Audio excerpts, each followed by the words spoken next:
Today we are going to see a new point from molecular spectroscopy. The point is factors affecting the intensity of spectral lines. So, what are those factors?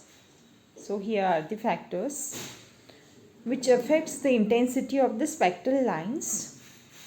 So, there are three main factors that are considered. First one is a transition probability. So, we know that system is present in the one state and it can be changed to the another state. This is called as the transition probability. Then next factor is the population. So, we know that the number of atoms or the molecules initially present in the ground state, when it absorbs energy, it goes to the excited state. So, transition will occur or the population will get distributed. Number of atoms will get distributed. So, simply second factor which affects on the intensity of spectral lines is the population.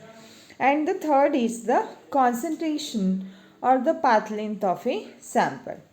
So, as we know, absorbance is directly proportional to concentration and obviously it depends upon the path length, which is the Lambert's-Beer's law. A is equal to epsilon Bc. So, the concentration or the path length of the sample, here the amount of material giving rise to a spectrum, its concentration is very much important. Depends on that concentration, the intensity of the spectral line will be dependent. So, here are the three factors which affects the intensity of the spectral lines: transition probability, population, and the concentration or path length of the sample. So, we will see one by one in detail. So, first point is the transition probability. The transition probability, it involves a knowledge of the precise quantum mechanical wave functions of the two states, that is the ground state and the excited state, between which the transition occurs, and it can really done with accuracy. So we have two energy state, ground state and the excited state, and we have to transfer ground state atom to the excited state. So simply that can be done with accuracy, and it is often possible to decide whether a particular transition is forbidden or allowed. That means what? The transition probability is either 0 or non-zero. Non-zero means simply there is a transition which is allowed, and 0 means the transition is forbidden. And the process of transition is essentially the deduction of the selection rules. As we know, for the rotational spectroscopy and for the vibrational spectroscopy, we applies the selection rules for the transitions, as a delta V is equal to plus minus 1, or delta J is equal to 0, plus minus 1, plus minus 2, and so on.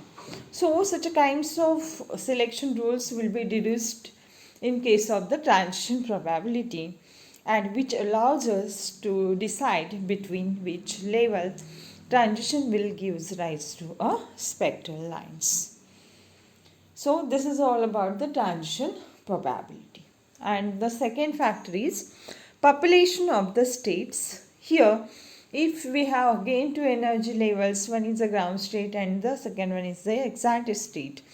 So we want to transfer the ground state atoms, particles or molecules from ground state to the third excited state, or we want to transfer the molecules or atoms from second excited state to the third state. We simply consider we have two energy levels initially, E0 and E1, and above that there is a energy level which is denoted by E2.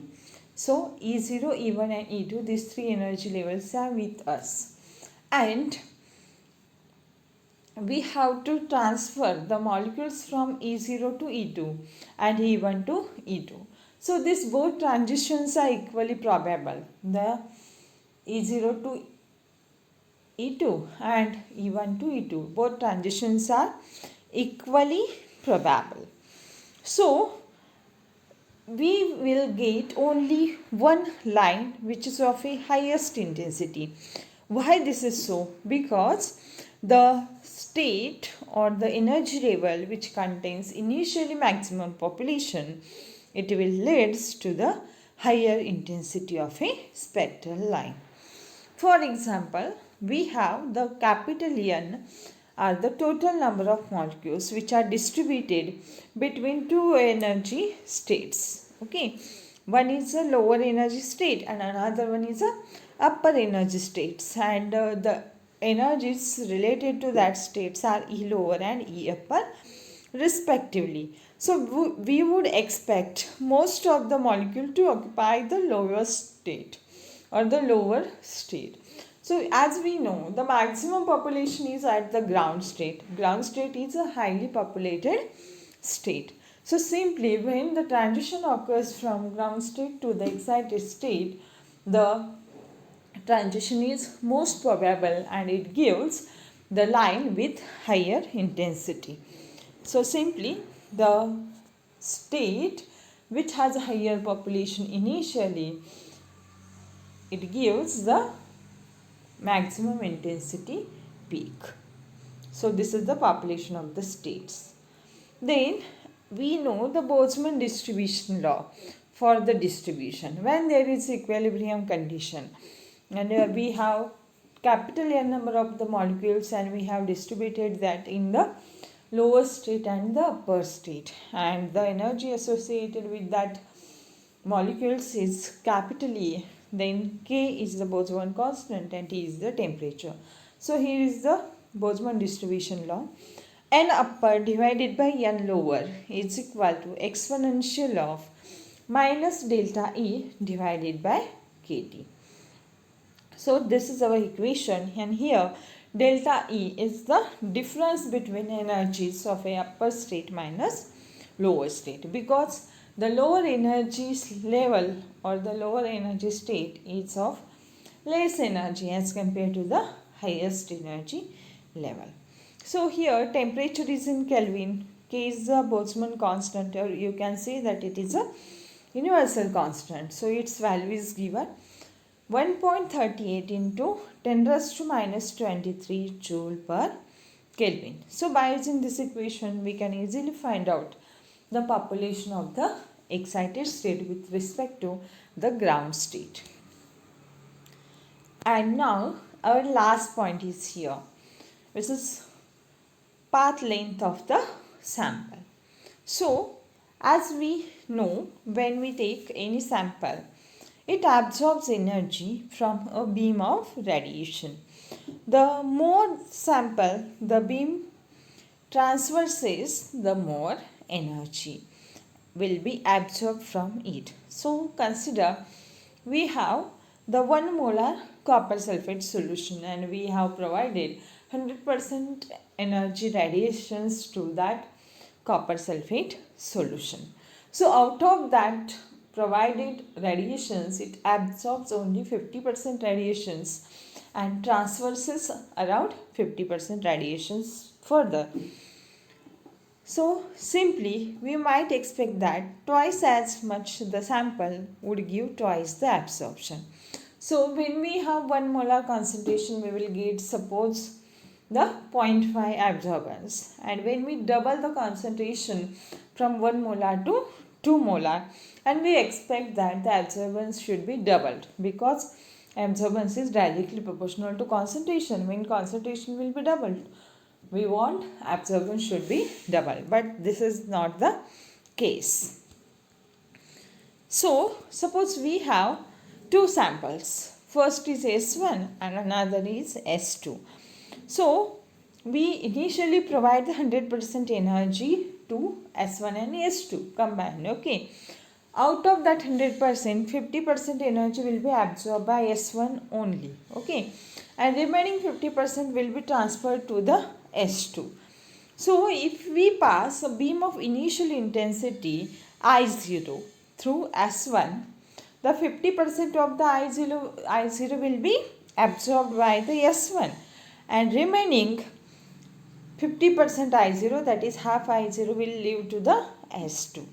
So Now the S2 has only the 50% energy. Out of that it absorbs 25% and emits 25%. So simply overall 75% energies will be absorbed by S1 plus S2. So see, initially we have 100%, that is a I0. When S1 absorbs 50% energy and 50% will be transferred to the S2. So that will be the half I0. And out of that half I0, again S2 will absorb 50 and it transfers 50.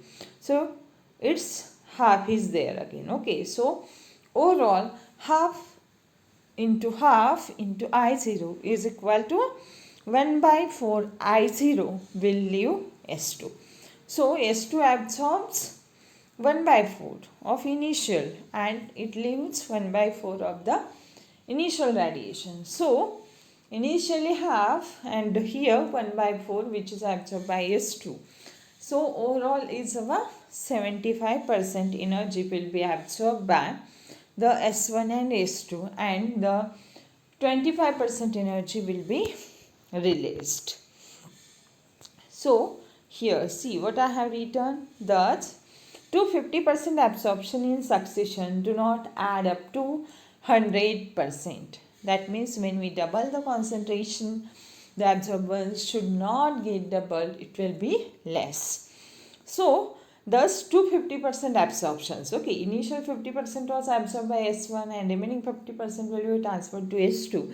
But S2 cannot absorb all the 50% which we have provided. It absorbs 50% of the 50 and it again emits the remaining 50. So overall absorption is of 75%. An exactly similar relationship is in between the concentration of a sample and the amount of energy absorption. And a doubling of concentration produces something less than a doubling of the absorption. So when we take 1 molar copper sulfate solution and we think, suppose its absorbance is the 0.5, but when we take the double concentration 2 molar, its absorbance is not 1, it will be less than 1. It is nearly equal to 0.7 and 0.8. So that is the case when we increase the concentration. So the relationship between the concentration C, path length L and the incident and the transmitted intensities of radiation, that are I0. I0 is the incident radiation and the transmitted radiations are capital I. So here the relationship has been denoted by Lambert's law, and the law is here: I upon I0 is equal to exponential of minus KCl. So instead of K you are free to write epsilon also. So here K is the constant for the particular spectroscopic transition under investigation. So see, I is the transmitted radiation, I0 is the incident radiations, is equal to exponential of minus K. K is a constant for the particular spectroscopic transition, C is the concentration and I is the path length. Okay, so here not I, it is L. Okay, L is the path length. And here to remove the inconvenience of using an exponential function may be written as I upon I0 is equal to 10 raised to minus epsilon Cl is equal to absorbance. Here epsilon is the molar absorptivity, C is the concentration and L is the path length. Okay, and it is the definition of absorbance. So A is the absorbance or the optical density. So see what we have learned in the today's lecture. We have seen there are the 3 factors which affects the intensity of the spectral lines. First one is the transition probability, second is the population, and last one is the concentration or the path length of the sample.